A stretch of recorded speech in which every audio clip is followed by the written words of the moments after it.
Two controversial decisions by the president this past week on issues of national security have dominated headlines. President Obama is reinstating military tribunals for Guantanamo Bay detainees, and he decided not to release photos depicting the interrogation of prisoners held abroad. For the bottom line on what those decisions mean, we're joined now by Chief Washington correspondent and host of This Week, George Stephanopoulos. Good morning, George. Okay. So those two decisions seem like reversals. Is he risking alienating his own supporters?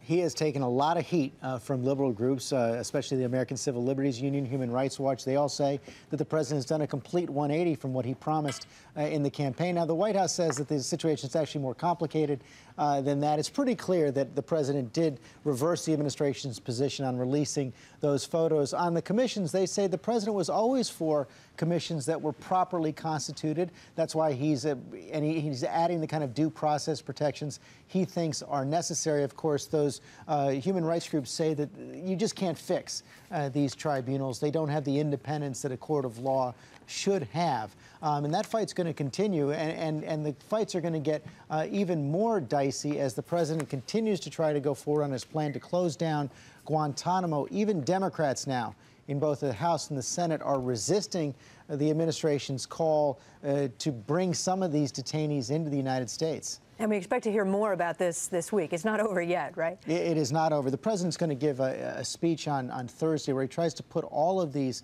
decisions on how to deal with counterterrorism policy in context. And there could be a move on the floor of the Senate this week to strike all funding from the war spending bills that would go towards closing down Guantanamo. So that's going to be a big fight this week. You can also expect more fights this week on the situation of Speaker Pelosi, who, as you know, said the CIA lied to her back in 2002 about the enhanced interrogation techniques. CIA Director Leon Panetta has fought back hard, saying the CIA told the truth.